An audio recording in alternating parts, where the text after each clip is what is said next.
Boa noite, Padre Wander. Bem-vindo mais uma vez. Boa noite, Eric. Boa noite a você que nos acompanha pela rede Século XXI nesta noite. É mais uma alegria estar aqui, viu?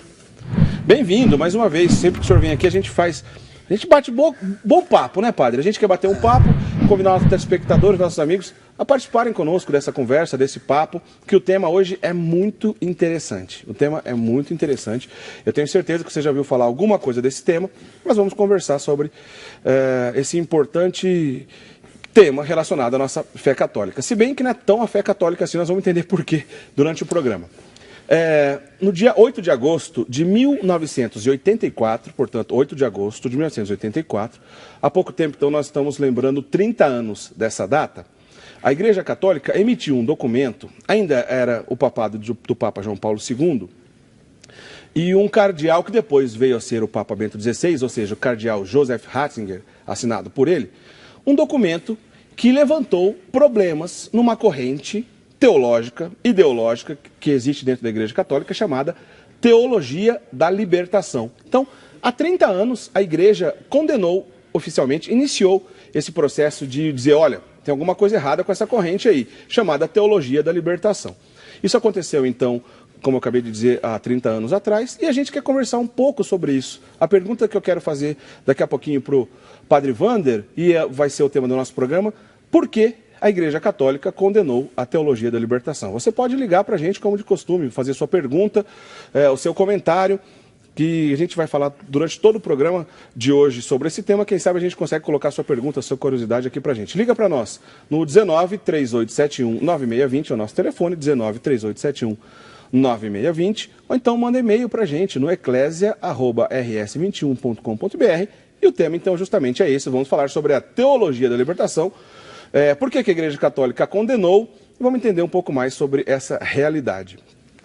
Agora, Padre Wander, para a gente começar essa história e a gente entender, antes da gente entender por que a Igreja Católica se levantou contra a Teologia da Libertação e oficialmente a condenou desde 84, também teve um documento oficial em 86, mas antes da gente entender o motivo que levou a Igreja a levantar a voz e dizer que existe algum problema nessa corrente, vamos entender o que é a Teologia da Libertação.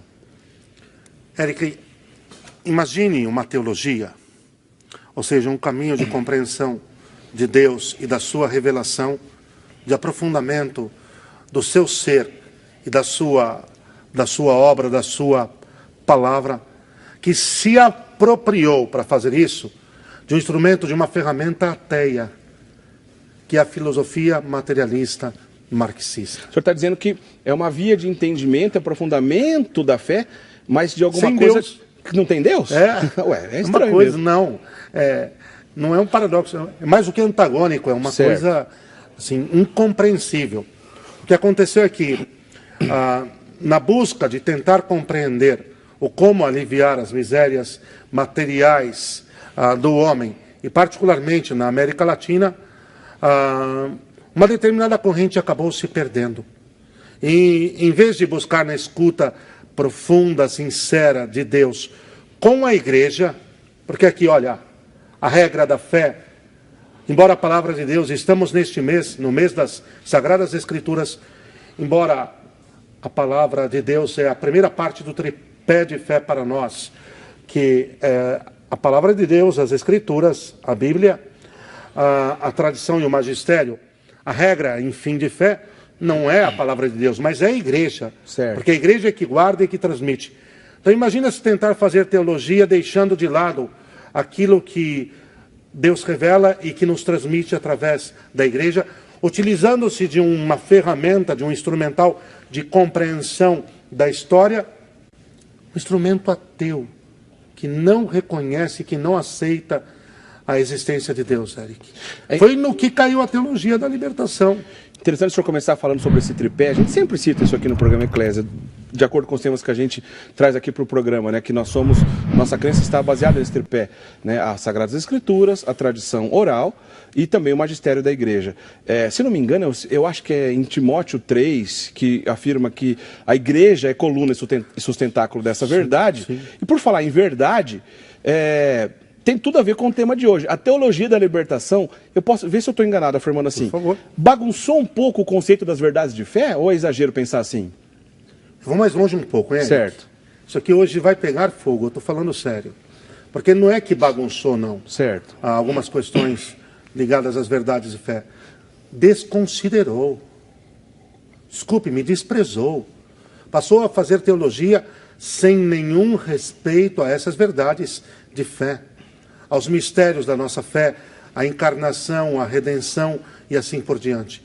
Quis, exatamente como que numa louca autonomia, ensinar o caminho da verdade, só que desprezando a verdade. Imagine mais ou menos uma coisa meio que absurda, hein? Mas quis matar a sua sede sem tomar água. Entendi. Você já viu matar a sede em copo vazio? Tem como, né? Então propôs um copo vazio, vazio de sentido, vazio de beleza, vazio da verdade.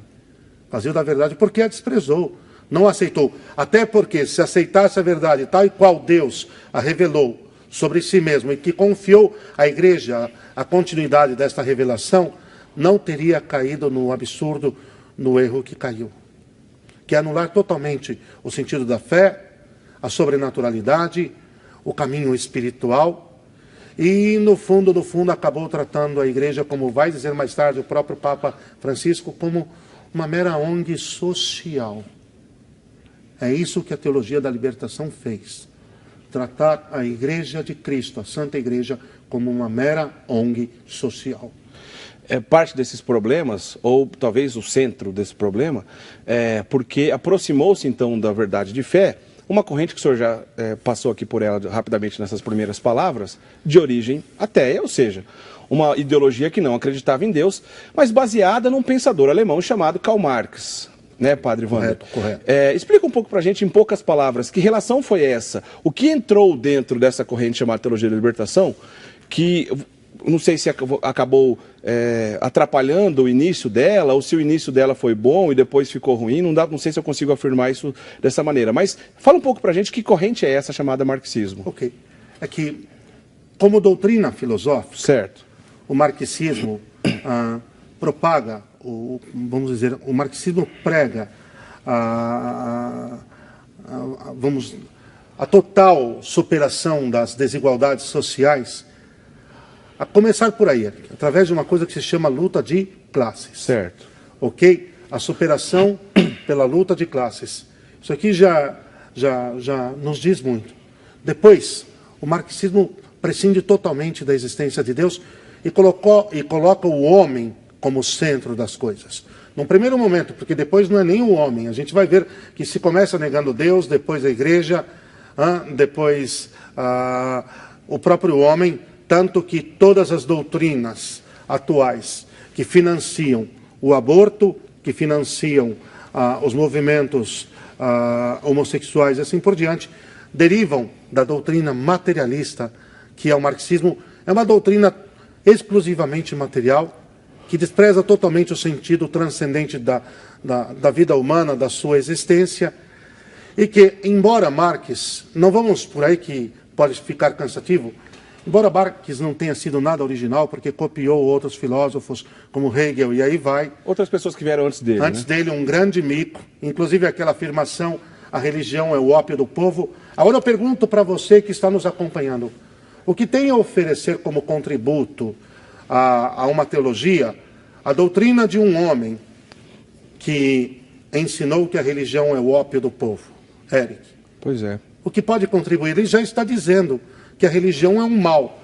Agora, imagine, alguém diz que a religião é um mal, e aqueles que estão na única, autêntica e verdadeira religião, que é a fé católica, que nos leva e conduz a Deus, e nos conduz para o caminho da eternidade, que é o único fim do homem sobre a terra. Imagine, vão buscar naquilo que ensinou esse homem, que a religião é o ópio do povo, vão buscar argumento, vão buscar um caminho de reflexão para como superar o mal da miséria material da humanidade. É um absurdo, é uma incongruência. Você que está nos acompanhando, você entende o que é isso? É a mesma coisa que você chamar para fazer o exorcismo uma pessoa que não acredita que o diabo exista. Pois é, não tem jeito, né? Como é que faz isso? Pois é. Né? Mas vale lembrar aqui para os nossos amigos telespectadores, esse materialismo que o padre Wander chamou aqui, exatamente ele significa, completando aqui o que ele acabou de dizer, que o homem se fechou num ciclo na qual não tem mais relação com o transcendente, ou seja, com Deus, né?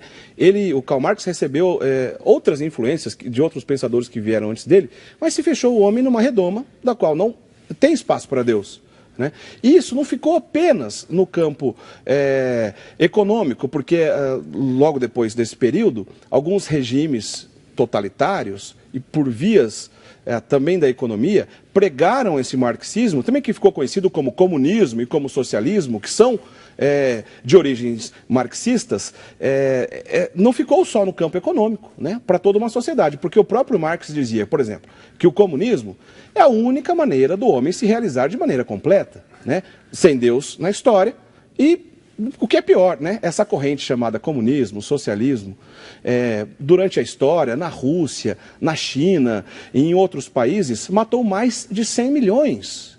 100 milhões de pessoas em tempo de paz do seu próprio povo, né? Então, foi esse tipo de problema que acabou desencadeando numa coisa que chamou teologia da libertação? Sim.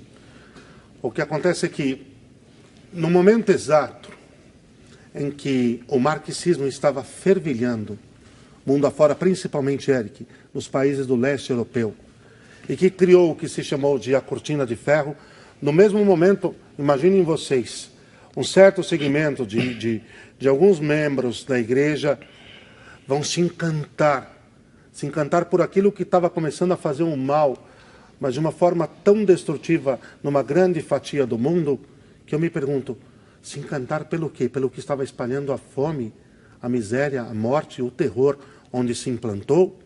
Uma doutrina que, sob o pretexto de colocar o homem no centro da história, financiou talvez um dos maiores movimentos de desprezo, de escarnecimento, de desprezo do ser humano em toda a história, a ponto de, como você mesmo disse, deixar um saldo de mais de 100 milhões de seres humanos mortos.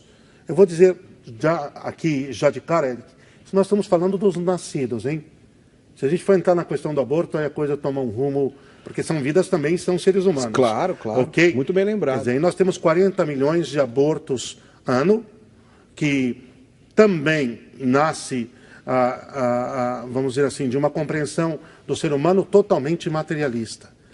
Quer dizer, já que não há nada no ser humano que lhe dê nobreza, lhe dê dignidade, além da matéria da qual ele é parte, então ele pode ser usado, utilizado e descartado à revelia como a bel prazer, como se quer fazer, se necessitar, sem o mínimo respeito, sem a mínima consideração.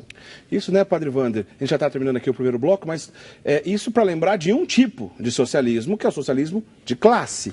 Mas se a gente, por exemplo, aumentar aí a conta para os outros problemas do socialismo de raça, o nacional-socialismo alemão, que também é conhecido como nazismo, essas mortes aumentam em muitos, né? Em muito. Olha, eu vou pedir para você, se você permite, que nós seguremos um pouco, que eu quero dar uma palavra sobre isso. Por quê?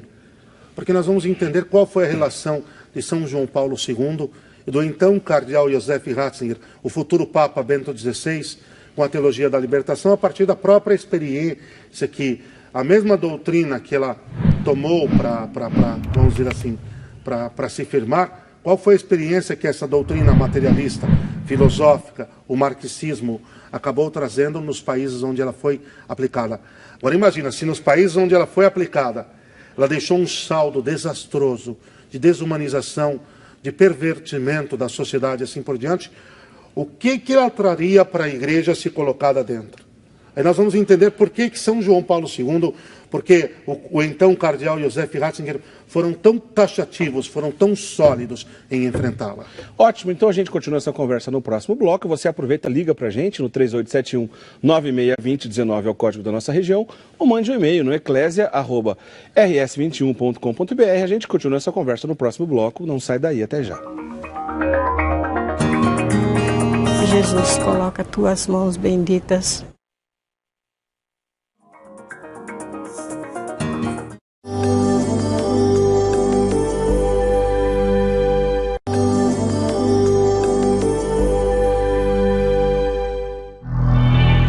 vamos continuar a nossa conversa aqui no programa Eclésia com o padre Wander Maia, que excepcionalmente está aqui conosco no programa Eclésia dessa noite, para conversar sobre esse tema interessante relacionado à teologia da libertação. Nós estamos lembrando 30 anos do primeiro documento que condenou a teologia da libertação na Igreja Católica, de 1984, assinado naquela época então pelo cardeal Joseph Ratzinger, que é o nosso querido Papa Bento XVI, né, quando ele ainda trabalhava no papado de João Paulo II. Né? E tudo que a gente está dizendo aqui é bom enfatizar, não é a nossa opinião, não é questão de minha opinião e nem mesmo a opinião do padre Wander. Nós estamos repetindo o conteúdo desses documentos. Né? Essa condenação é solene, oficial, na Igreja Católica por uma entidade lá do Vaticano, assinada então pelo cardeal Joseph Ratzinger. Então a gente não está discutindo a nossa opinião, apenas estamos aprofundando no conteúdo desses documentos.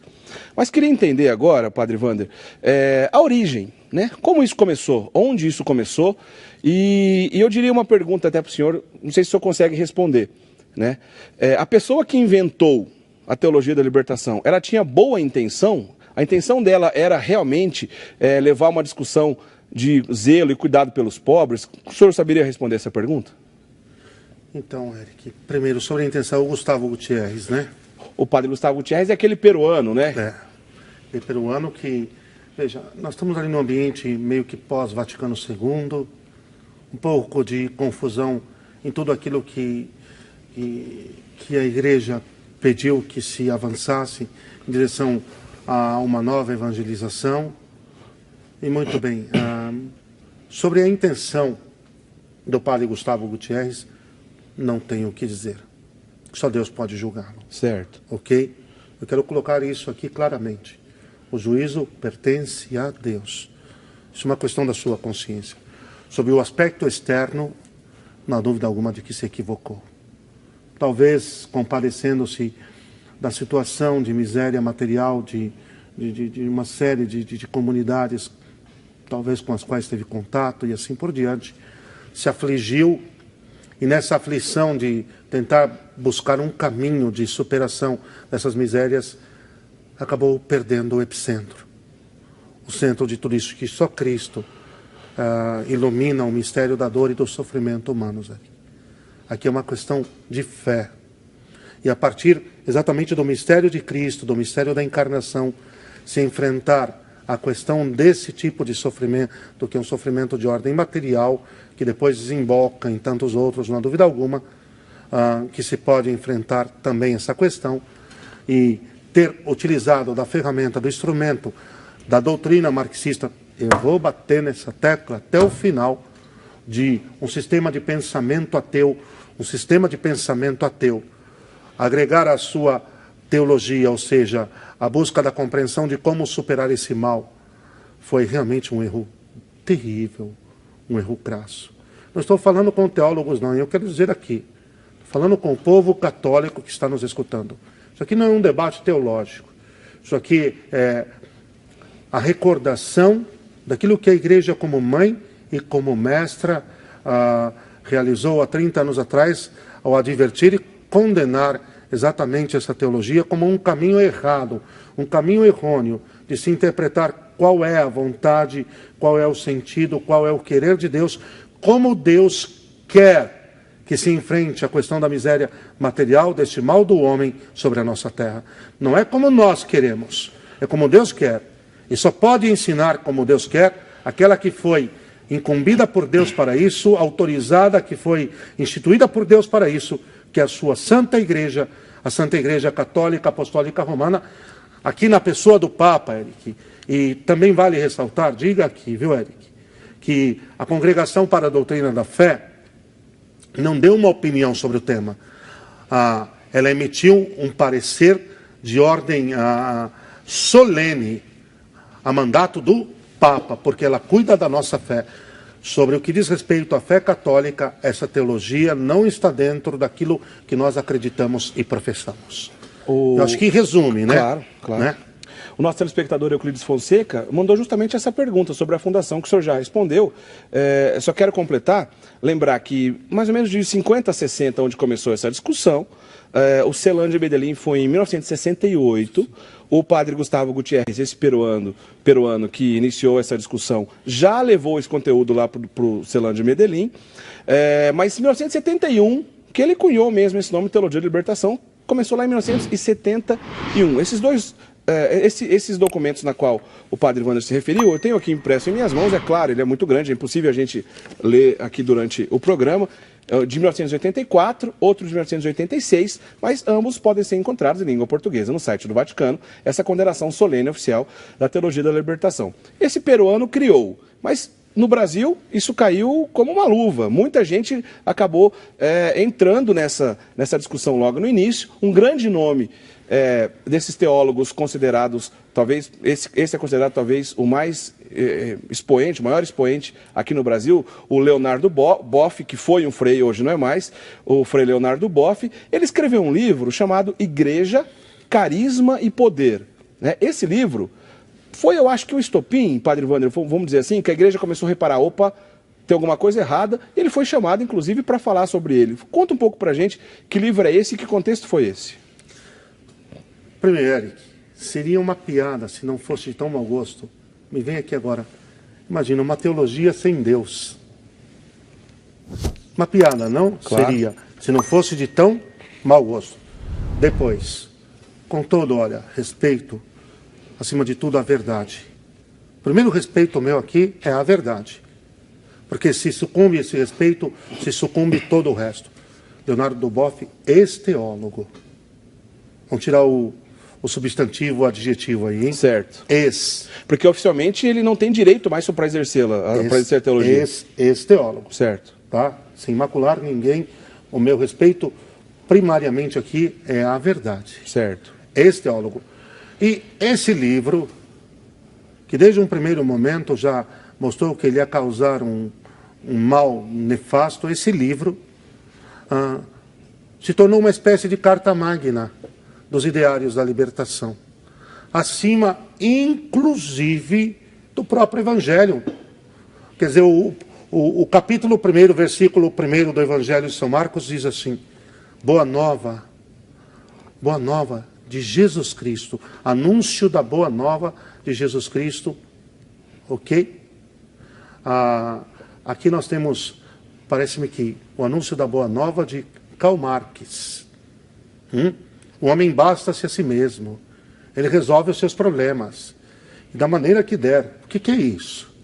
O que aconteceu? Já que a teologia sem Deus é uma piada, mas a teologia sem Deus é a base desta reflexão, e aí a igreja não conta, e aí o transcendente não conta, aí os sacramentos não contam, aí a fé não conta. O que acontece? Se propôs um caminho, nunca uma teologia, uma sociologia, de tentativa do homem de aprimoramento da sociedade, do mundo, da matéria. E como São Paulo disse aos Tessalonicenses, buscando, sequiosos de ouvir novidades, muitos correram atrás, por não buscarem forças para permanecerem fiéis àquela verdade que os poderia ter salvo. É claro que também porque, se você elimina, cá entre nós, se você elimina a fé, você elimina a vida eterna, você elimina o juízo particular. Está ótimo, está excelente. Você elimina a necessidade urgente de conversão, de mudança radical de vida. Sabe o que falava o padre Leonel Franca, o servo de Deus, se eu não me engano, o sacerdote jesuíta que está em processo de beatificação? Certo. Vai uma chave aqui, Eric, de leitura sobre, inclusive, essa realidade do quando que esse homem começou a contestar o ensinamento oficial da igreja. O ateísmo começa no 6º mandamento. Pensa nisso. Interessante. Padre Wander, a gente está dizendo... Vocês entenderam, né? O senhor quer completar? Vocês entenderam o 6º mandamento. Não, todo mundo vai buscar lá o catecismo. Deixa assim, então, fica melhor. Deixa assim, fica melhor. A gente está dizendo desde o início do programa que a teologia da libertação, como afirmam os próprios membros dessa corrente, né? O próprio Leonardo Boff disse que ele não veio trazer a fé no marxismo, mas o marxismo para dentro da fé. aí a igreja levantou a voz, etc. Mas isso não começou na década de 80, porque o marxismo deu origem ao socialismo, né? O socialismo é uma etapa anterior ao comunismo, né? Que na prática é inviável. Não existe uma sociedade sem Estado, sem hierarquia, etc. Mas o marxismo, o socialismo, o comunismo, desde o Beato Pio IX, né? Que tomou posse, se não me engano, em 1846, desde o Beato Pio IX, passando depois pelo início do século XX, com Leão XIII, Pio X, Bento XV, Pio XI, XII, etc., até Bento XVI, e a gente vai comentar ainda sobre o Papa Francisco, sobre isso também, todos esses papas pronunciaram solenemente contra essa corrente. Mesmo assim, com toda essa pronúncia, ainda assim a gente vê esse problema. Na raiz da questão, o senhor disse desde o início, que não tem compatibilidade com a fé, não tem como. Agora, como foi possível chegar do tamanho que chegou? Porque isso aí expandiu de maneira muito grande em toda a América Latina. Como foi possível? Se era uma coisa solenemente condenada na igreja, como que chegou onde chegamos? Eric, aqui. Primeiro, alguém afirmar que não veio levar a fé ao marxismo, mas o marxismo para dentro da igreja? Imagina alguém afirmar que não veio trazer luz às trevas, mas veio trazer as trevas para a luz. Olha, é de matar, não? Uma coisa dessas. Agora, se alastrou, eu penso muito naquilo que diz o Salmo 94. Não endureçais o vosso coração, mas ouvi a voz do Senhor. O que eu acredito é que, quando os papas condenam essa doutrina, que parte do ateísmo, na verdade, a condenação está aí em virtude do ateísmo. E ontem ainda ouvia de um sacerdote muito preparado, numa palestra da qual participei, escutei pessoalmente, que ele dizia assim, não é que, falava de Pio XI, não é que o marxismo e o catolicismo são incompatíveis porque Pio XI falou que são. Não, Pio XI falou que são porque são de fato, ok? Porque são, e não foi só ele, todos os papas. Agora, quando a igreja recorda a verdade, diante da verdade você tem duas decisões. Você, humildemente, aceita, acata, e é por ela orientado, curado, conduzido, ou você a repele, e aí pela senda das trevas, você vai chegar a cometer realmente absurdos, loucuras. Eric, Jeremias 6,16 fala, parai e perguntai sobre os antigos caminhos. É isso que os papas estavam dizendo. Parai e perguntai sobre a doutrina revelada de ontem, hoje e sempre. Não sobre o que fizeram dela. Segundo, exatamente o querer pessoal.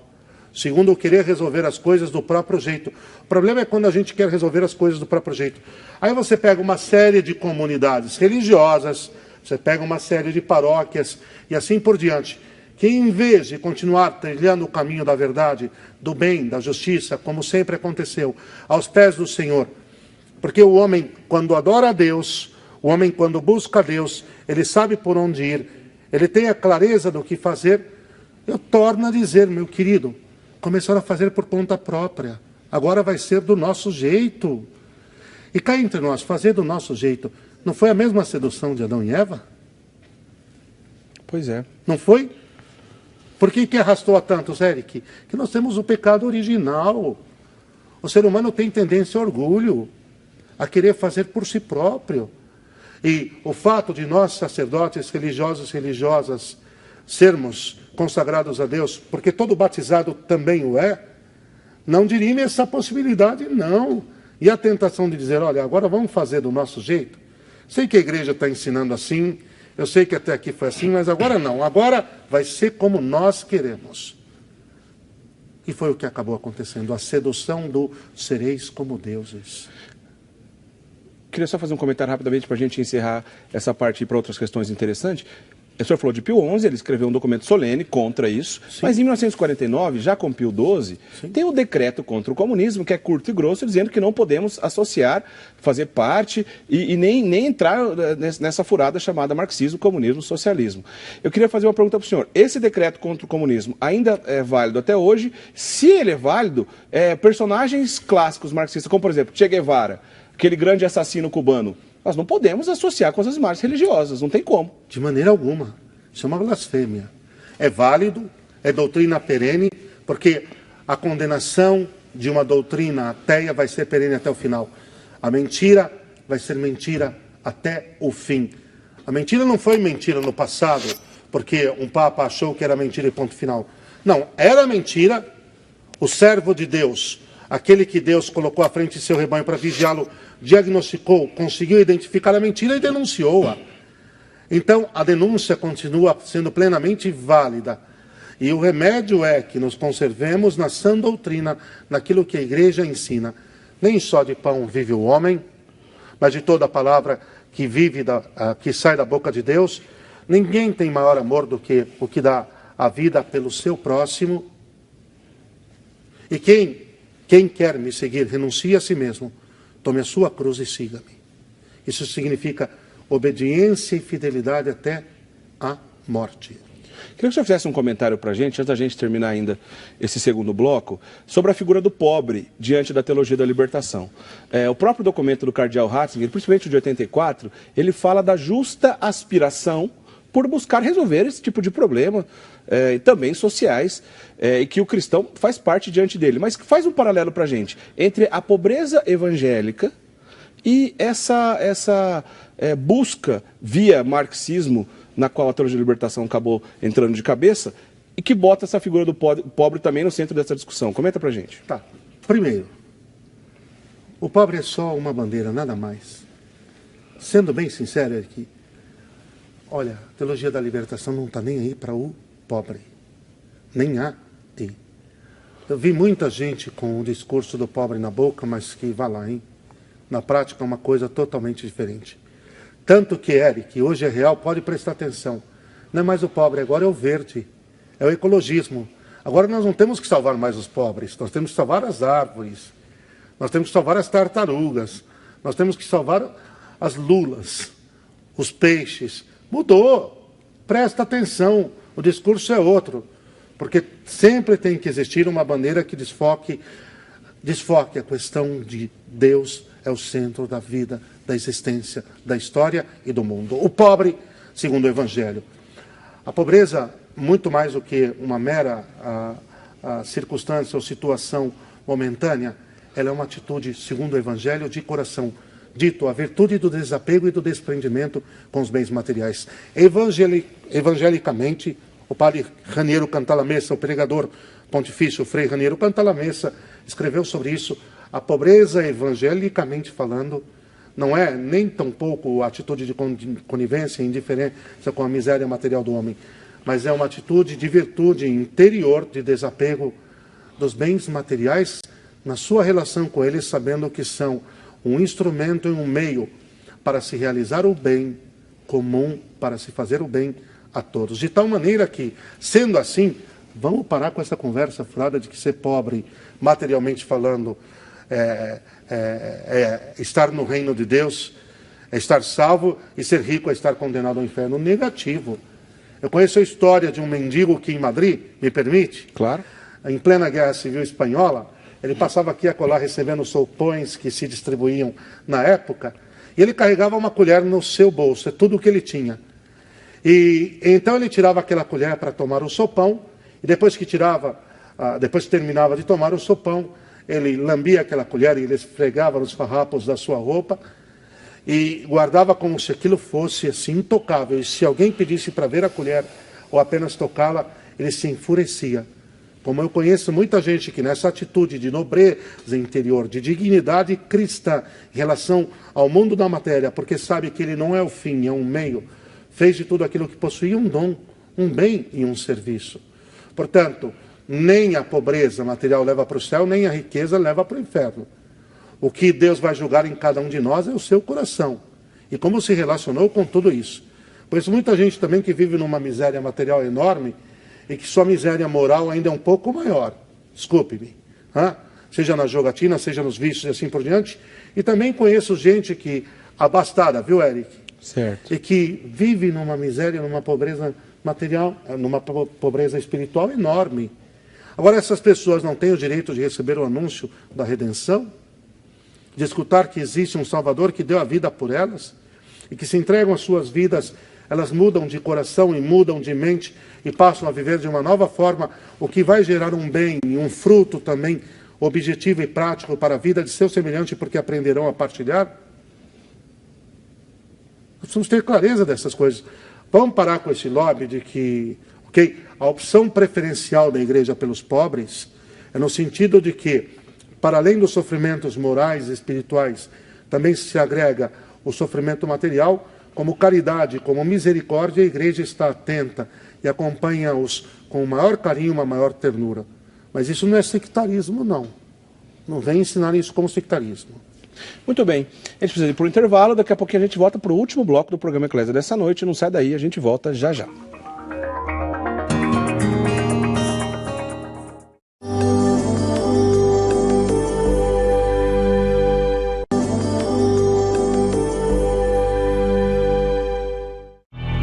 A gente já está de volta para o programa Eclésia, esse é o último bloco, um monte de questão interessante. Liga aqui para a gente, quem sabe dá tempo ainda nesse bloco. Vamos correr aqui para responder algumas perguntas e a gente aproveitar melhor esse conteúdo, já que a gente está falando sobre os 30 anos do primeiro documento que condenou a teologia da libertação. A Delani Maria Dantas, ela faz uma pergunta que ela quer saber a relação da doutrina social da igreja em relação à teologia da libertação. Só lembrando que a doutrina social da igreja, as primeiras encíclicas sociais vieram com o Papa Leão XIII, finalzinho do século XIX, início do século XX. Tem alguma relação a doutrina social da igreja com a teologia da libertação? Nenhuma. Já taxativamente, nenhuma. A doutrina social da igreja que, como prenúncio, aconteceu com a Rerum Novarum de Leão XIII, Eric, a iluminação das realidades temporais, como a luta contra toda espécie de mal, também o mal material, a partir do Evangelho, onde a verdade e o bem e a justiça são as três primordiais categorias de reflexão a partir do domínio, do reinado e da soberania de Deus. Quando, na centésimos anos, São João Paulo II, o documento comemorativo, a Rerum Novarum, ele escreve, ele diz, a doutrina social da igreja não é uma meia-via entre o liberalismo e o marxismo. A doutrina social da igreja é a luz do Evangelho que ilumina o caminho do homem sobre a terra para enfrentar todo o dilema do seu sofrimento e da sua dor, no que tange também a miséria material.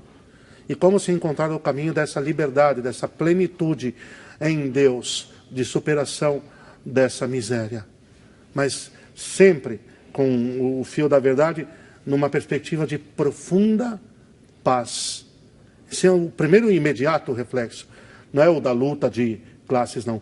Portanto, a doutrina social da igreja não tem relação alguma com a teologia da libertação. Esta é a resposta. Alguém pode, inclusive, o senhor disse quase agora há pouco em relação a isso, alguém pode dizer, por que vocês também não estão falando contra os problemas do capitalismo? Olha só, o capitalismo é uma relação de mercado.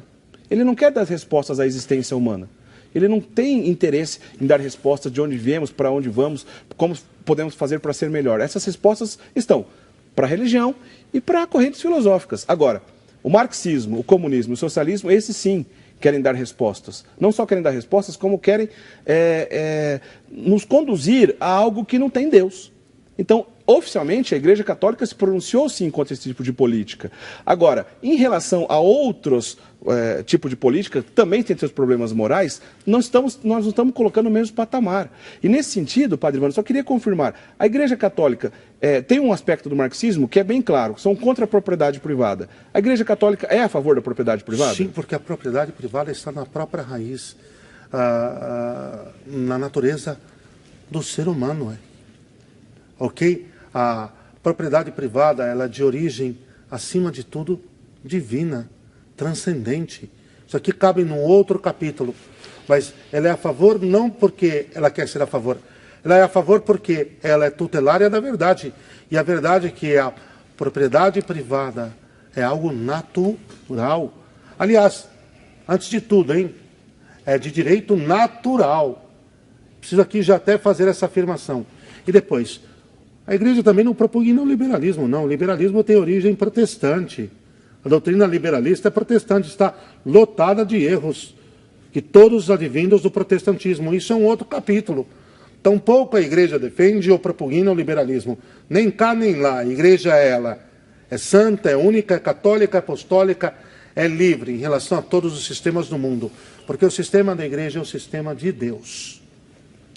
A Fernanda de Oliveira, de Itapevi, São Paulo, e também a Maria Terezinha Lusa, não é exatamente a mesma pergunta que elas fazem, mas uma lembra, por exemplo, que, segundo ela considera que alguns grupos ligados à teologia de libertação puderam até ter frutos de evangelização, e ela usa até a expressão, mudaram o rosto da igreja. E a Maria Terezinha diz assim, o que melhorou após essa condenação da teologia da libertação? A gente não percebeu que as igrejas ficaram mais vazias? Ela, inclusive, reforça. Na prática, a gente não conseguia perceber que a teologia da libertação omitia a Deus. Ok. Bom, deixa eu só voltar. Deus. A igreja vive sob a autoridade e o domínio de Deus, que se revelou através da aliança. A nova e eterna aliança em seu Filho. Agora aqui, as nossas duas irmãs que escreveram, primeiro, sobre os possíveis frutos. Eu vou fazer uma paráfrase talvez um pouco arriscada. Como diz Santo Agostinho, Deus tira do mal o bem. Ok? Sobre a retidão dessas pessoas, ninguém vai colocar alguma interrogação. Da forma errada, talvez com uma reta intenção, buscando com sinceridade, daí Deus tirou algum fruto. Depois, eu só quero dizer que o rosto da igreja é um rosto, sim, de beleza, de plenitude. O rosto de São João Paulo II, com o qual os jovens se identificaram enormemente, com o ideal de santidade, com o ideal de castidade, de pureza, com o ideal de amor ao seu semelhante, ao seu próximo, de entrega incondicional de sua vida. O rosto de Bento XVI, com o qual um clero jovem se identificou enormemente e se apaixonou pelo sagrado ministério, vendo nele, como também viu em São João Paulo II, todas as virtudes, todas as qualidades de um grande, de um santo sacerdote. A igreja avançou como nunca. E essa história de que perdeu o território, perdeu exatamente onde a teologia da libertação dominou. Quer ver como? Assim, de pessoas que eu, como padre, conheço já com alguns anos de ministério, que se tornaram, infelizmente, protestantes de seitas neopentecostais, que já me disseram assim, padre, eu ia à missa e só escutava sobre problemas financeiros, problemas econômicos, problemas sociais, e o pobre e a mudança da sociedade. E há muito eu não ouvia que Deus me ama, que tem um propósito sobre a minha vida, que aguarda em seu Santíssimo Coração. E fui para a primeira porta que me disse isso tudo e lá fiquei. Sabe onde a igreja perdeu frente, queridos? Onde se deixou de falar de Deus. E aí, talvez esse foi o maior contributo da teologia da libertação. Ela conseguiu esvaziar as nossas igrejas.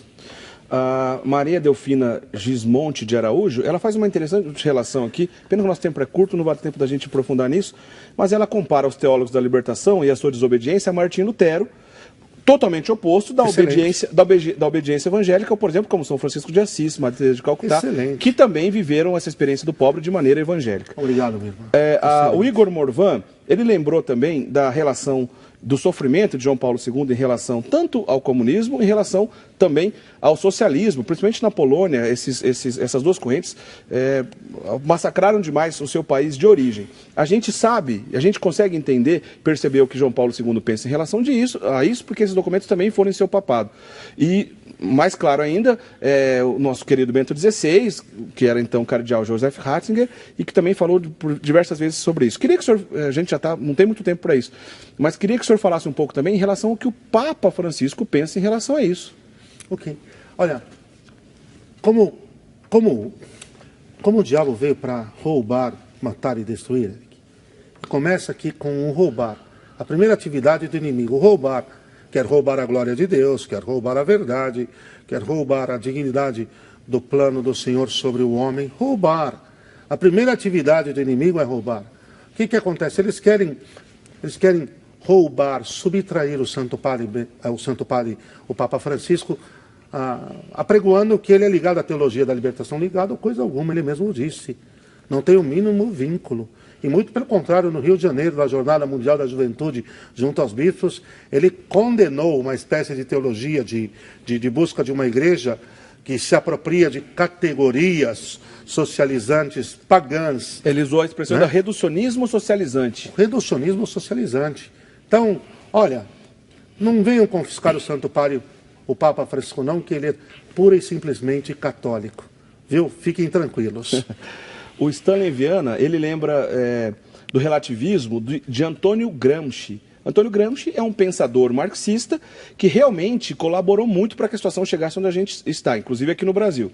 Porque não mais pelo campo da luta armada, por exemplo, como o início do marxismo no comunismo, mas agora pelo campo das ideias. E ele tinha na Igreja Católica um grande inimigo. Ele queria esvaziar o seu conteúdo real e substituir por um simulacro de ideias que nada mais é do que o marxismo. Eric, pois não, só uma coisa. O Gramsci dizia, se eu tiver de implantar universalmente o marxismo, eu tenho de atacar e destruir a Igreja Católica e a família. E ele lembra, inclusive, dessas relações com o pensamento de Antônio Gramsci, por exemplo, com a defesa do aborto, etc. Mas ele faz uma pergunta interessante. Como podemos fazer como católicos engajados nas justas causas para servir bem a Deus? Primeiro, estar bem informados na sua consciência.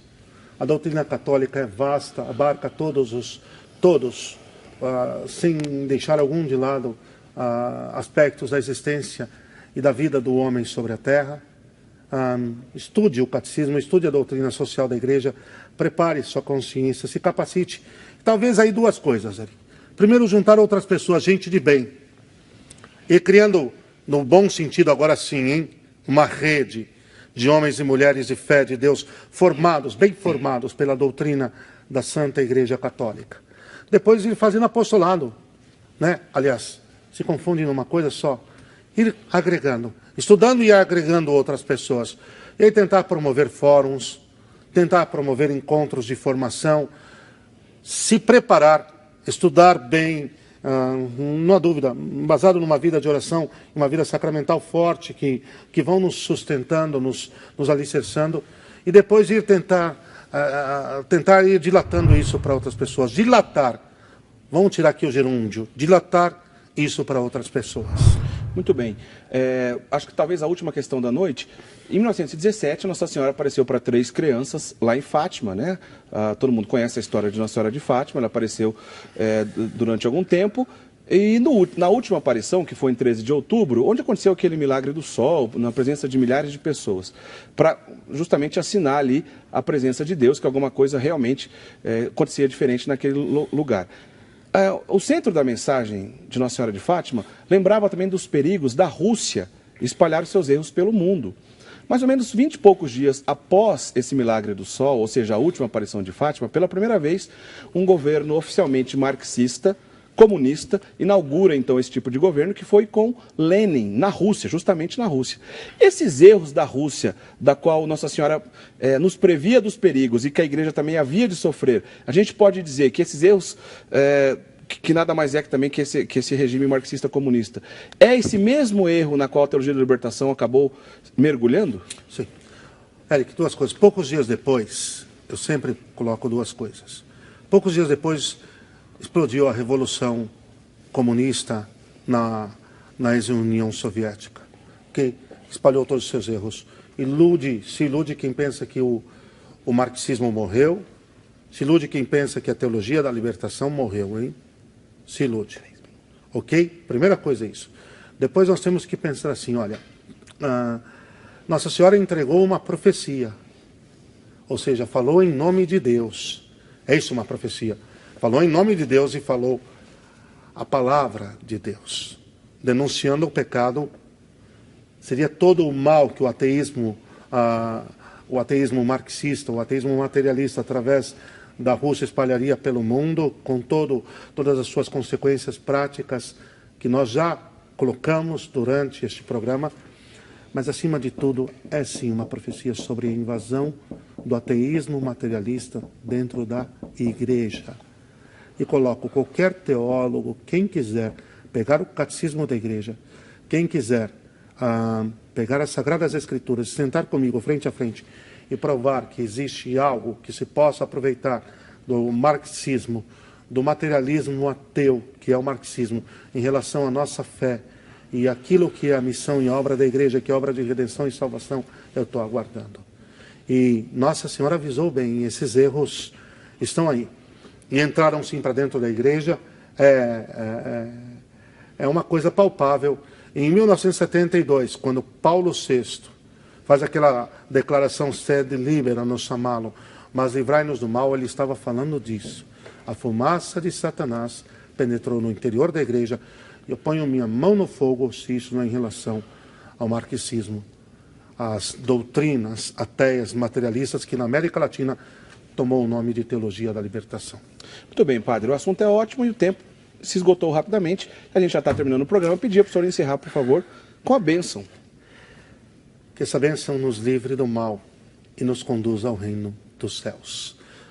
O Senhor esteja convosco. Ele está no meio de nós. Abençoe, vos guarde, vos proteja, vos conduza, vos Deus eterno e todo-poderoso, Pai, Filho e Espírito Santo. Amém. Amém. Muito obrigado, padre, pela sua presença aqui, pela sua participação conosco no programa Eclésia. Foi muito boa a nossa conversa. Obrigado aos nossos telespectadores. Muitas pessoas mandaram, a gente conseguiu interagir com algumas participações.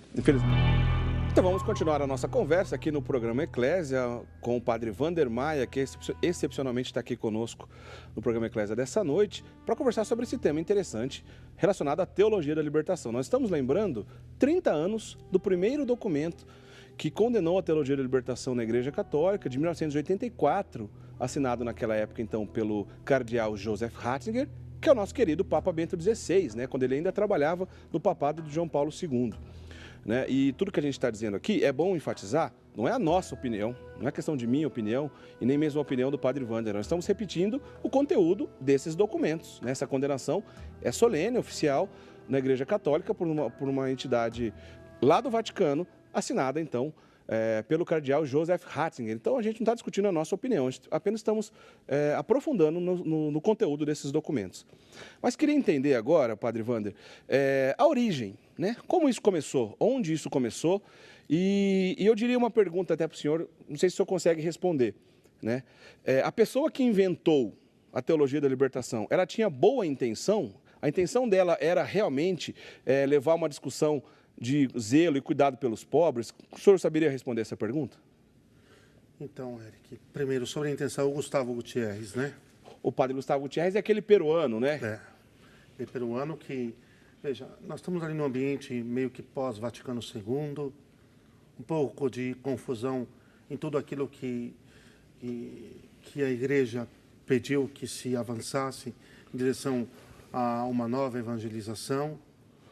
E muito bem, sobre a intenção do padre Gustavo Gutierrez, não tenho o que dizer. Só Deus pode julgá-lo. Certo. Ok? Eu quero colocar isso aqui claramente. O juízo pertence a Deus. Isso é uma questão da sua consciência. Sobre o aspecto externo, não há dúvida alguma de que se equivocou.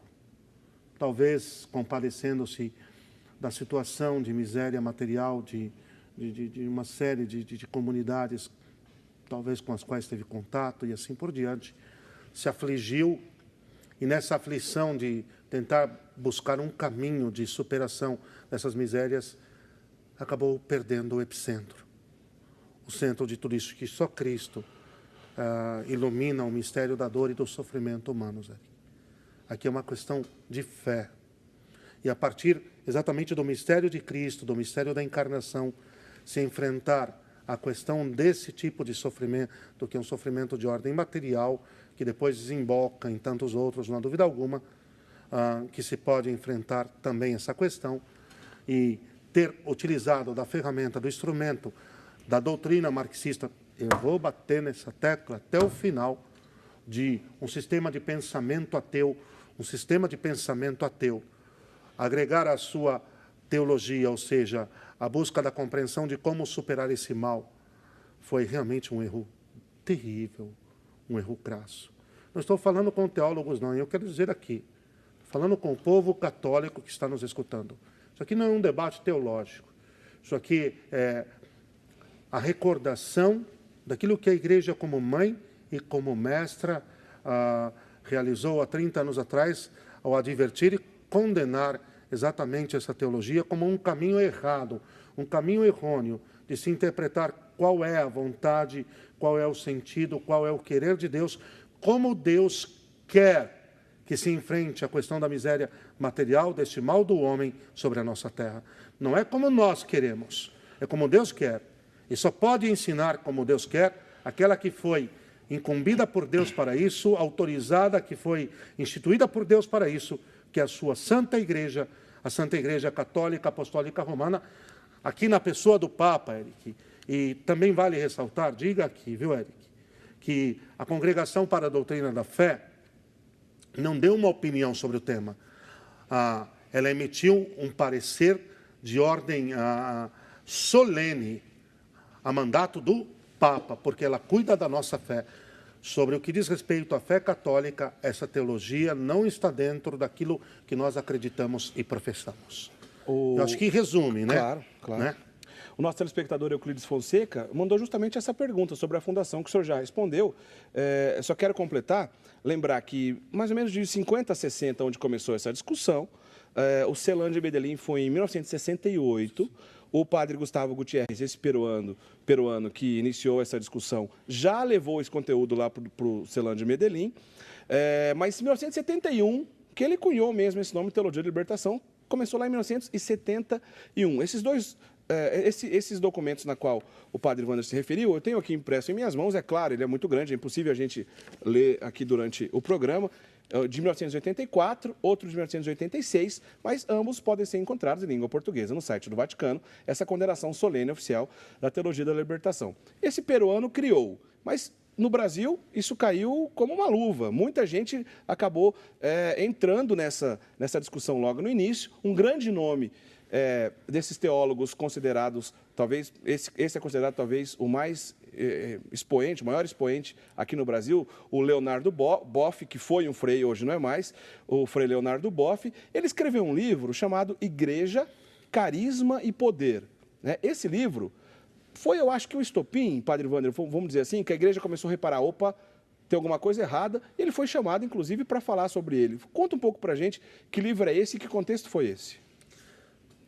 Primeiro, Eric, seria uma piada se não fosse de tão mau gosto. Me vem aqui agora. Imagina, uma teologia sem Deus. Uma piada, não? Claro. Seria, se não fosse de tão mau gosto. Depois, com todo, olha, respeito, acima de tudo, a verdade. O primeiro respeito meu aqui é a verdade. Porque se sucumbe esse respeito, se sucumbe todo o resto. Leonardo Boff, ex-teólogo. Vamos tirar o substantivo, o adjetivo aí, hein? Certo. Ex. Porque oficialmente ele não tem direito mais para exercê-la, para exercer a teologia. Ex-teólogo. Certo. Tá? Sem macular ninguém. O meu respeito, primariamente aqui, é a verdade. Certo. Ex-teólogo. E esse livro, que desde um primeiro momento já mostrou que ele ia causar um mal nefasto, esse livro se tornou uma espécie de carta magna dos ideários da libertação, acima, inclusive, do próprio Evangelho. Quer dizer, o capítulo 1, versículo 1 do Evangelho de São Marcos diz assim: boa nova de Jesus Cristo, anúncio da boa nova de Jesus Cristo, ok? Aqui nós temos, parece-me que, o anúncio da boa nova de Karl Marx. O homem basta-se a si mesmo. Ele resolve os seus problemas. E da maneira que der. O que é isso? O que aconteceu? Já que a teologia sem Deus é uma piada, mas a teologia sem Deus é a base desta reflexão, e aí a igreja não conta, e aí o transcendente não conta, aí os sacramentos não contam, aí a fé não conta. O que acontece? Se propôs um caminho, nunca uma teologia, uma sociologia, de tentativa do homem de aprimoramento da sociedade, do mundo, da matéria. E como São Paulo disse aos Tessalonicenses, buscando, sequiosos de ouvir novidades, muitos correram atrás, por não buscarem forças para permanecerem fiéis àquela verdade que os poderia ter salvo. É claro que também porque, se você elimina, cá entre nós, se você elimina a fé, Você elimina a vida eterna. Você elimina o juízo particular. Está ótimo, está excelente. Você elimina a necessidade urgente de conversão, de mudança radical de vida. Sabe o que falava o padre Leonel Franca, o servo de Deus, se eu não me engano, o sacerdote jesuíta que está em processo de beatificação? Certo. Vai uma chave aqui, Eric, de leitura sobre, inclusive, essa realidade do quando que esse homem começou a contestar o ensinamento oficial da igreja. O ateísmo começa no 6º mandamento. Pensa nisso. Interessante. Padre Wander, a gente está dizendo desde... Vocês entenderam, né?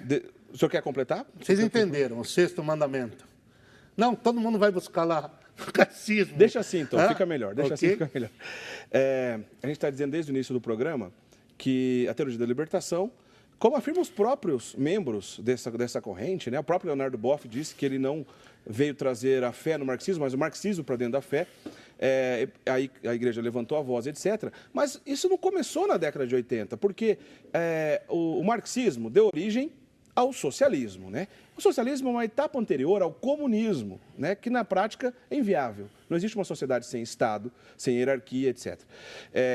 Mas o marxismo, o socialismo, o comunismo, desde o Beato Pio IX, né? Que tomou posse, se não me engano, em 1846, desde o Beato Pio IX, passando depois pelo início do século XX, com Leão XIII, Pio X, Bento XV, Pio XI, XII, etc., até Bento XVI, e a gente vai comentar ainda sobre o Papa Francisco, sobre isso também, todos esses papas pronunciaram solenemente contra essa corrente. Mesmo assim, com toda essa pronúncia, ainda assim a gente vê esse problema. Na raiz da questão, o senhor disse desde o início, que não tem compatibilidade com a fé, não tem como. Agora, como foi possível chegar do tamanho que chegou? Porque isso aí expandiu de maneira muito grande em toda a América Latina. Como foi possível? Se era uma coisa solenemente condenada na igreja, como que chegou onde chegamos? Eric, aqui. Primeiro, alguém afirmar que não veio levar a fé ao marxismo, mas o marxismo para dentro da igreja? Imagina alguém afirmar que não veio trazer luz às trevas, mas veio trazer as trevas para a luz. Olha, é de matar, não? Uma coisa dessas. Agora, se alastrou, eu penso muito naquilo que diz o Salmo 94. Não endureçais o vosso coração, mas ouvi a voz do Senhor. O que eu acredito é que, quando os papas condenam essa doutrina, que parte do ateísmo, na verdade, a condenação está aí em virtude do ateísmo. E ontem ainda ouvia de um sacerdote muito preparado, numa palestra da qual participei, escutei pessoalmente, que ele dizia assim, não é que, falava de Pio XI, não é que o marxismo e o catolicismo são incompatíveis porque Pio XI falou que são. Não. Pio XI falou que são porque são de fato. Ok? Porque são, e não foi só ele, todos os papas. Agora, quando a igreja recorda a verdade, diante da verdade você tem duas decisões. Você, humildemente, aceita, acata, e é por ela orientado, curado, conduzido, ou você a repele, e aí pela senda das trevas você vai chegar a cometer realmente absurdos, loucuras. Eric, Jeremias 6,16 fala, parai e perguntai sobre os antigos caminhos. É isso que os papas estavam dizendo. Parai e perguntai sobre a doutrina revelada de ontem, hoje e sempre. Não sobre o que fizeram dela. Segundo, exatamente o querer pessoal. Segundo, o querer resolver as coisas do próprio jeito. O problema é quando a gente quer resolver as coisas do próprio jeito. Aí você pega uma série de comunidades religiosas, você pega uma série de paróquias e assim por diante, que em vez de continuar trilhando o caminho da verdade, do bem, da justiça, como sempre aconteceu, aos pés do Senhor. Porque o homem, quando adora a Deus, o homem, quando busca a Deus, ele sabe por onde ir, ele tem a clareza do que fazer. Eu torno a dizer, meu querido, começaram a fazer por conta própria. Agora vai ser do nosso jeito. E cá entre nós, fazer do nosso jeito, não foi a mesma sedução de Adão e Eva? Pois é. Não foi? Por que arrastou a tantos, Eric? Que nós temos o pecado original. O ser humano tem tendência ao orgulho, a querer fazer por si próprio. E o fato de nós, sacerdotes, religiosos e religiosas, sermos consagrados a Deus, porque todo batizado também o é, não dirime essa possibilidade, não. E a tentação de dizer, olha, agora vamos fazer do nosso jeito. Sei que a igreja está ensinando assim, eu sei que até aqui foi assim, mas agora não. Agora vai ser como nós queremos. E foi o que acabou acontecendo, a sedução do sereis como deuses. Queria só fazer um comentário rapidamente para a gente encerrar essa parte para outras questões interessantes. O senhor falou de Pio XI, ele escreveu um documento solene contra isso, sim, mas em 1949, já com Pio XII, sim, tem o decreto contra o comunismo, que é curto e grosso, dizendo que não podemos associar, fazer parte e nem entrar nessa furada chamada marxismo, comunismo, socialismo. Eu queria fazer uma pergunta para o senhor. Esse decreto contra o comunismo ainda é válido até hoje? Se ele é válido, personagens clássicos marxistas, como por exemplo Che Guevara, aquele grande assassino cubano, nós não podemos associar com as imagens religiosas, não tem como. De maneira alguma. Isso é uma blasfêmia. É válido, é doutrina perene, porque a condenação de uma doutrina ateia vai ser perene até o final. A mentira vai ser mentira até o fim. A mentira não foi mentira no passado, porque um papa achou que era mentira e ponto final. Não, era mentira. O servo de Deus, aquele que Deus colocou à frente de seu rebanho para vigiá-lo, diagnosticou, conseguiu identificar a mentira e denunciou-a. Então, a denúncia continua sendo plenamente válida. E o remédio é que nos conservemos na sã doutrina, naquilo que a igreja ensina. Nem só de pão vive o homem, mas de toda a palavra que sai da boca de Deus. Ninguém tem maior amor do que o que dá a vida pelo seu próximo. E quem quer me seguir, renuncie a si mesmo, tome a sua cruz e siga-me. Isso significa obediência e fidelidade até a morte. Queria que o senhor fizesse um comentário para a gente, antes da gente terminar ainda esse segundo bloco, sobre a figura do pobre diante da teologia da libertação. O próprio documento do cardeal Ratzinger, principalmente o de 84, ele fala da justa aspiração por buscar resolver esse tipo de problema, e também sociais, e que o cristão faz parte diante dele. Mas faz um paralelo para a gente entre a pobreza evangélica e essa busca via marxismo, na qual a teologia da libertação acabou entrando de cabeça, e que bota essa figura do pobre também no centro dessa discussão. Comenta para a gente. Tá. Primeiro, o pobre é só uma bandeira, nada mais. Sendo bem sincero aqui, olha, a teologia da libertação não está nem aí para o pobre. Nem há aí. Eu vi muita gente com o discurso do pobre na boca, mas que vá lá, hein? Na prática é uma coisa totalmente diferente. Tanto que, Eric, hoje é real, pode prestar atenção. Não é mais o pobre, agora é o verde. É o ecologismo. Agora nós não temos que salvar mais os pobres, nós temos que salvar as árvores. Nós temos que salvar as tartarugas. Nós temos que salvar as lulas, os peixes. Mudou. Presta atenção. O discurso é outro. Porque sempre tem que existir uma bandeira que desfoque a questão de Deus é o centro da vida, da existência, da história e do mundo. O pobre, segundo o Evangelho. A pobreza, muito mais do que uma mera circunstância ou situação momentânea, ela é uma atitude, segundo o Evangelho, de coração. Dito, a virtude do desapego e do desprendimento com os bens materiais. Evangelicamente, o padre Raniero Cantalamessa, o pregador pontifício Frei Raniero Cantalamessa, escreveu sobre isso. A pobreza, evangelicamente falando, não é nem tampouco a atitude de conivência e indiferença com a miséria material do homem, mas é uma atitude de virtude interior, de desapego dos bens materiais na sua relação com eles, sabendo que são um instrumento e um meio para se realizar o bem comum, para se fazer o bem a todos. De tal maneira que, sendo assim, vamos parar com essa conversa furada de que ser pobre, materialmente falando, estar no reino de Deus, é estar salvo, e ser rico é estar condenado ao inferno. Negativo. Eu conheço a história de um mendigo que em Madrid, me permite? Claro. Em plena Guerra Civil Espanhola, ele passava aqui e acolá recebendo sopões que se distribuíam na época, e ele carregava uma colher no seu bolso, é tudo o que ele tinha. E então ele tirava aquela colher para tomar o sopão, E depois que depois que terminava de tomar o sopão, ele lambia aquela colher e ele esfregava nos farrapos da sua roupa e guardava como se aquilo fosse assim intocável. E se alguém pedisse para ver a colher ou apenas tocá-la, ele se enfurecia. Como eu conheço muita gente que nessa atitude de nobreza interior, de dignidade cristã em relação ao mundo da matéria, porque sabe que ele não é o fim, é um meio, fez de tudo aquilo que possuía um dom, um bem e um serviço. Portanto, nem a pobreza material leva para o céu, nem a riqueza leva para o inferno. O que Deus vai julgar em cada um de nós é o seu coração. E como se relacionou com tudo isso. Pois muita gente também que vive numa miséria material enorme e que sua miséria moral ainda é um pouco maior. Desculpe-me. Seja na jogatina, seja nos vícios e assim por diante. E também conheço gente que, abastada, viu, Eric? Certo. E que vive numa miséria, numa pobreza material, numa pobreza espiritual enorme.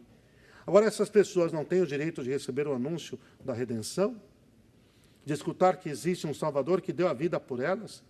E que se entregam às suas vidas, elas mudam de coração e mudam de mente e passam a viver de uma nova forma, o que vai gerar um bem e um fruto também objetivo e prático para a vida de seu semelhante, porque aprenderão a partilhar? Nós precisamos ter clareza dessas coisas. Vamos parar com esse lobby de que, a opção preferencial da igreja pelos pobres é no sentido de que, para além dos sofrimentos morais e espirituais, também se agrega o sofrimento material. Como caridade, como misericórdia, a igreja está atenta e acompanha-os com o maior carinho, uma maior ternura. Mas isso não é sectarismo, não. Não vem ensinar isso como sectarismo. Muito bem. A gente precisa ir para o intervalo. Daqui a pouquinho a gente volta para o último bloco do programa Eclésia dessa noite. Não sai daí, a gente volta já já. A gente já está de volta para o programa Eclésia, esse é o último bloco, um monte de questão interessante. Liga aqui para a gente, quem sabe dá tempo ainda nesse bloco. Vamos correr aqui para responder algumas perguntas e a gente aproveitar melhor esse conteúdo, já que a gente está falando sobre os 30 anos do primeiro documento que condenou a teologia da libertação. A Delani Maria Dantas, ela faz uma pergunta que ela quer saber a relação da doutrina social da igreja em relação à teologia da libertação. Só lembrando que a doutrina social da igreja, as primeiras encíclicas sociais vieram com o Papa Leão XIII, finalzinho do século XIX, início do século XX. Tem alguma relação a doutrina social da igreja com a teologia da libertação? Nenhuma. Já taxativamente, nenhuma. A doutrina social da igreja que, como prenúncio, aconteceu com a Rerum Novarum de Leão XIII, Eric, a iluminação das realidades temporais, como a luta contra toda espécie de mal, também o mal material, a partir do Evangelho, onde a verdade, o bem e a justiça são as três primordiais categorias de reflexão a partir do domínio, do reinado e da soberania de Deus.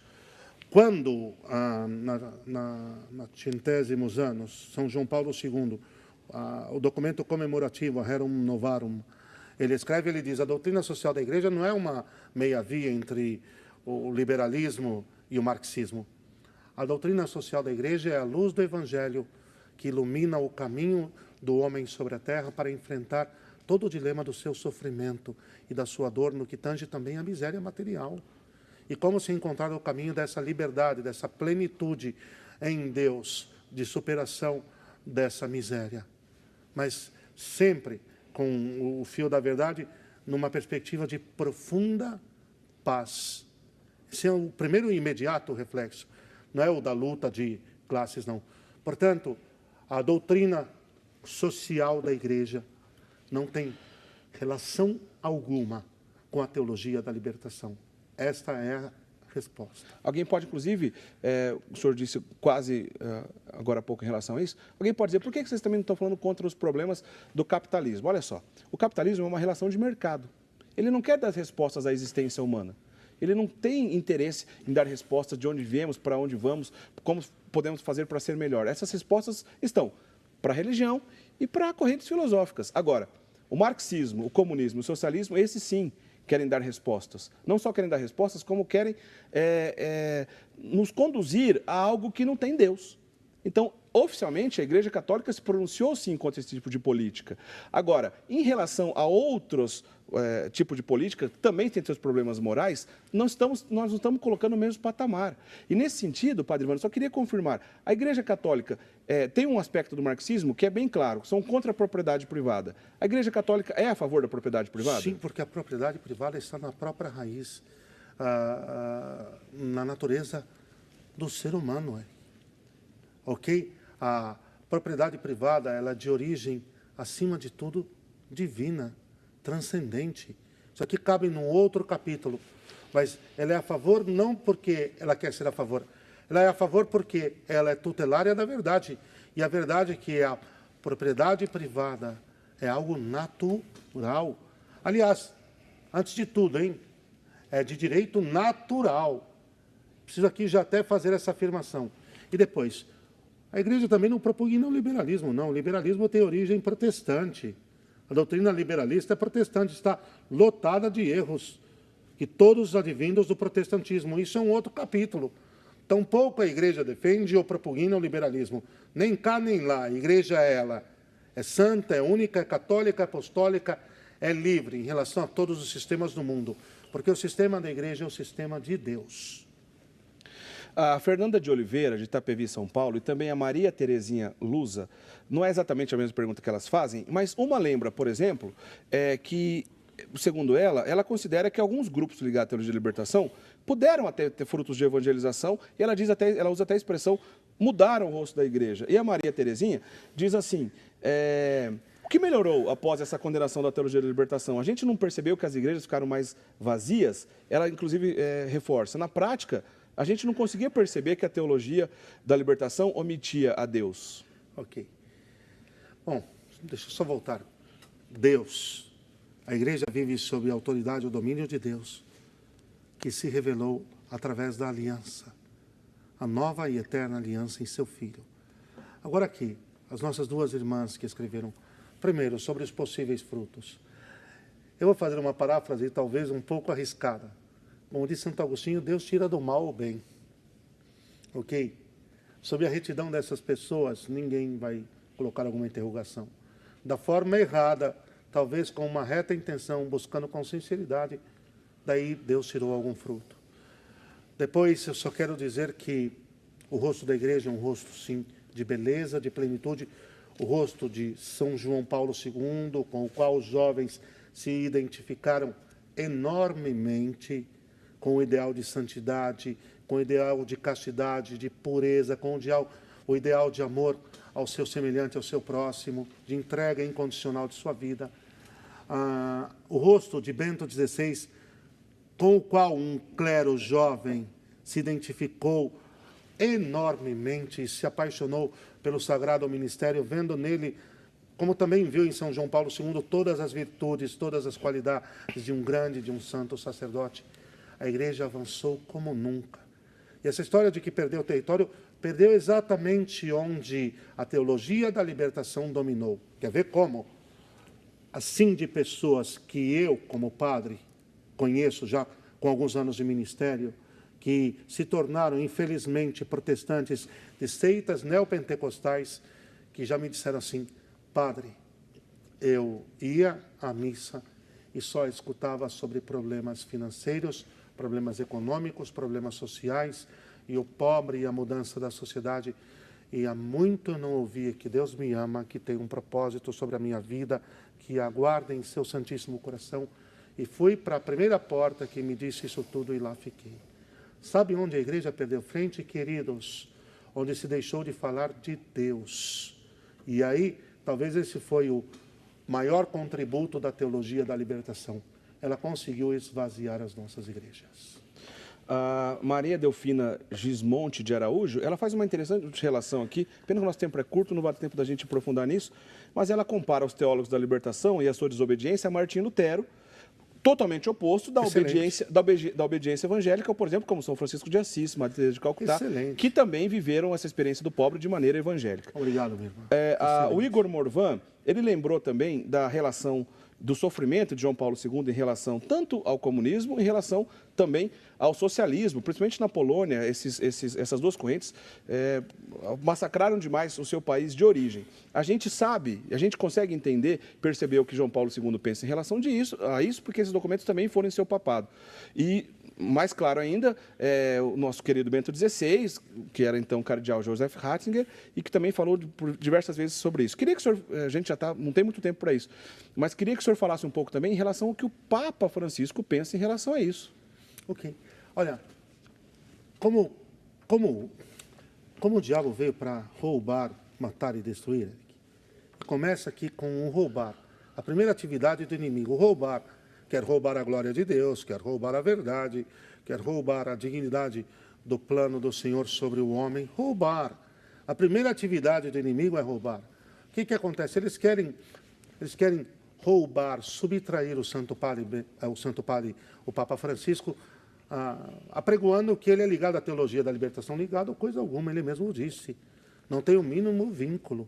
E muito pelo contrário, no Rio de Janeiro, na Jornada Mundial da Juventude, junto aos bispos, ele condenou uma espécie de teologia de busca de uma igreja que se apropria de categorias socializantes pagãs. Ele usou a expressão da reducionismo socializante. Reducionismo socializante. Então, olha, não venham confiscar o Santo Padre, o Papa Francisco, não, que ele é pura e simplesmente católico. Viu? Fiquem tranquilos. O Stanley Viana, ele lembra do relativismo de Antônio Gramsci. Antônio Gramsci é um pensador marxista que realmente colaborou muito para que a situação chegasse onde a gente está, inclusive aqui no Brasil.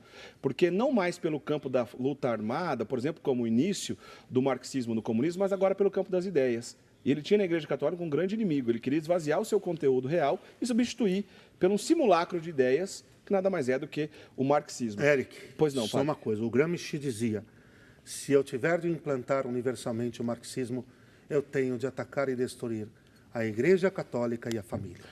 E ele lembra, inclusive, dessas relações com o pensamento de Antônio Gramsci, por exemplo, com a defesa do aborto, etc. Mas ele faz uma pergunta interessante. Como podemos fazer como católicos engajados nas justas causas para servir bem a Deus? Primeiro, estar bem informados na sua consciência. A doutrina católica é vasta, abarca todos, sem deixar algum de lado, aspectos da existência e da vida do homem sobre a terra. Estude o catecismo, estude a doutrina social da igreja, prepare sua consciência, se capacite. Talvez aí duas coisas, Eric. Primeiro, juntar outras pessoas, gente de bem, e criando, no bom sentido agora sim, uma rede de homens e mulheres de fé de Deus, bem formados pela doutrina da Santa Igreja Católica. Depois ir fazendo apostolado, né? Aliás, se confundem numa coisa só, ir agregando, estudando e agregando outras pessoas. E aí tentar promover fóruns, tentar promover encontros de formação, se preparar, estudar bem, não há dúvida, baseado numa vida de oração, uma vida sacramental forte, que vão nos sustentando, nos alicerçando, e depois ir tentar ir dilatando isso para outras pessoas. Dilatar, vamos tirar aqui o gerúndio, dilatar isso para outras pessoas. Muito bem. Acho que talvez a última questão da noite. Em 1917, Nossa Senhora apareceu para 3 crianças lá em Fátima, né? Todo mundo conhece a história de Nossa Senhora de Fátima. Ela apareceu durante algum tempo. E na última aparição, que foi em 13 de outubro, onde aconteceu aquele milagre do sol, na presença de milhares de pessoas, para justamente assinar ali a presença de Deus, que alguma coisa realmente acontecia diferente naquele lugar. O centro da mensagem de Nossa Senhora de Fátima lembrava também dos perigos da Rússia espalhar os seus erros pelo mundo. Mais ou menos 20 e poucos dias após esse milagre do sol, ou seja, a última aparição de Fátima, pela primeira vez, um governo oficialmente marxista, comunista, inaugura então esse tipo de governo, que foi com Lenin, na Rússia, justamente na Rússia. Esses erros da Rússia, da qual Nossa Senhora nos previa dos perigos e que a Igreja também havia de sofrer, a gente pode dizer que esses erros, que nada mais é que também que esse regime marxista-comunista, é esse mesmo erro na qual a teologia da libertação acabou mergulhando? Sim. Eric, duas coisas. Poucos dias depois, eu sempre coloco duas coisas. Poucos dias depois, explodiu a Revolução Comunista na ex-União Soviética. Okay? espalhou todos os seus erros. Se ilude quem pensa que o marxismo morreu, se ilude quem pensa que a teologia da libertação morreu, hein? Se ilude. Ok? Primeira coisa é isso. Depois nós temos que pensar assim, olha, Nossa Senhora entregou uma profecia, ou seja, falou em nome de Deus. É isso uma profecia. Falou em nome de Deus e falou a palavra de Deus, denunciando o pecado. Seria todo o mal que o ateísmo marxista, o ateísmo materialista, através da Rússia, espalharia pelo mundo, com todas as suas consequências práticas, que nós já colocamos durante este programa. Mas, acima de tudo, é sim uma profecia sobre a invasão do ateísmo materialista dentro da igreja. E coloco qualquer teólogo, quem quiser pegar o catecismo da igreja, quem quiser pegar as Sagradas Escrituras, sentar comigo frente a frente e provar que existe algo que se possa aproveitar do marxismo, do materialismo ateu, que é o marxismo, em relação à nossa fé, e aquilo que é a missão e a obra da igreja, que é a obra de redenção e salvação, eu estou aguardando. E Nossa Senhora avisou bem, esses erros estão aí. E entraram sim para dentro da igreja, é uma coisa palpável. Em 1972, quando Paulo VI faz aquela declaração sede libera nos chamá-lo, mas livrai-nos do mal, ele estava falando disso. A fumaça de Satanás penetrou no interior da igreja. Eu ponho minha mão no fogo se isso não é em relação ao marxismo, às doutrinas ateias materialistas que na América Latina tomou o nome de teologia da libertação. Muito bem, padre. O assunto é ótimo e o tempo se esgotou rapidamente. A gente já está terminando o programa. Eu pedia para o senhor encerrar, por favor, com a bênção. Que essa bênção nos livre do mal e nos conduza ao reino dos céus. O Senhor esteja convosco. Ele está no meio de nós. Abençoe, vos guarde, vos proteja, vos conduza, vos Deus eterno e todo-poderoso, Pai, Filho e Espírito Santo. Amém. Amém. Muito obrigado, padre, pela sua presença aqui, pela sua participação conosco no programa Eclésia. Foi muito boa a nossa conversa. Obrigado aos nossos telespectadores. Muitas pessoas mandaram, a gente conseguiu interagir com algumas participações. Infelizmente não dá tempo de todo mundo, mas agradeço do fundo do coração a sua participação. Na semana que vem a gente continua com mais um programa Eclésia, como sempre trazendo algum assunto relacionado à catequese. Aliás, na semana que vem a gente vai falar sobre as cartas de Paulo. Na semana que vem a gente continua a nossa conversa então aqui no programa Eclésia, tá certo? Você pode acompanhar os nossos programas, ficam sempre disponíveis no site da Rede Século XXI, no portal da Rede Século XXI, rs21.com.br. Procura lá por programa Eclésia, ficam sempre disponíveis. Você pode assistir inclusive esse programa daqui a alguns dias lá no nosso site, tá certo? Uma boa semana, a gente se encontra na semana que vem. Um grande abraço. Tchau, tchau.